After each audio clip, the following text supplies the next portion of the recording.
défi de la formation biblique pour les prochaines années, c'est sans aucun doute celui de la vérité. La vérité, me direz-vous, pourquoi donc?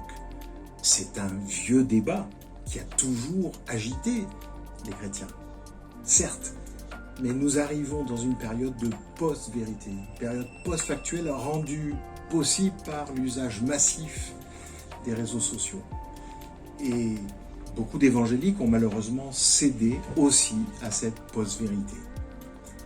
Alors, puisque Jésus est la vérité, puisque la parole de Dieu est la vérité, et que nous sommes invités à la sonder pour y discerner la volonté de Dieu, bonne, agréable et parfaite, il nous faut maintenir ce combat, celui de la vérité, au sens fort du terme. C'est vraiment là une question essentielle pour l'avenir du christianisme, et donc c'est le défi qui attend la formation biblique dans les prochaines années.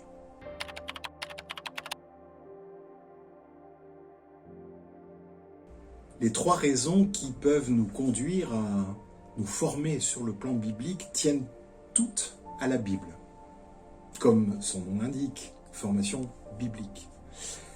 Pourquoi? Parce que la Bible est une parole de vie tout d'abord. C'est cette parole qui nous engendre. En ce sens que, étant révélation de Dieu, elle nous permet de connaître Dieu et de recevoir son salut. Alors cette parole mérite que nous la sondions. Mais ce n'est pas seulement une parole qui nous fait vivre, c'est aussi une parole qui nous édifie. Parce qu'une fois convertis, nous avons besoin de progresser. C'est ce que la Bible appelle la sanctification, sans laquelle, dit-elle dans l'Épître aux Hébreux, nul ne verra le Seigneur. Et nous avons du chemin à faire.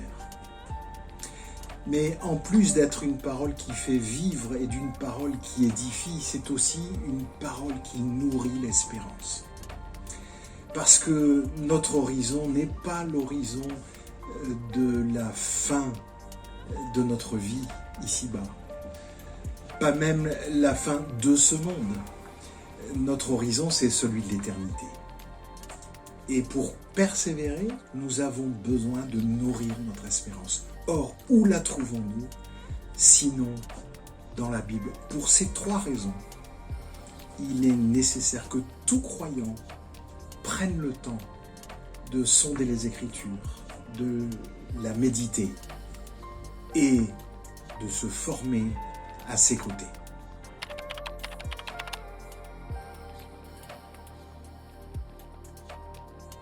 Les trois caractéristiques d'un bon étudiant à l'Institut biblique de Nogent ou dans n'importe quelle formation de type biblique et théologique, ou parce que ce sont les mêmes qualités, les trois caractéristiques d'un bon ministre du Seigneur, sont d'abord la foi. Et oui, on ne peut pas approcher la parole de Dieu sans la foi si l'on veut être nourri, remis en question. La deuxième qualité, c'est le courage. Parce que la Bible est comme un miroir qui nous renvoie une image très fidèle de nous-mêmes. Et le spectacle n'est pas toujours très beau à voir. Il faut donc accepter de se remettre en question et d'avancer avec Dieu. Et puis la dernière qualité, c'est celle de la persévérance. Tout étudiant vous dira, en particulier à l'Institut biblique de Nogent, qu'il en faut pour lire, pour étudier, mémoriser, insister sur telle et telle notion de doctrine pour avancer dans la connaissance de Dieu et de son Fils Jésus-Christ. Alors oui, foi, courage et persévérance sont à la fois utiles quand on se forme et quand on sert.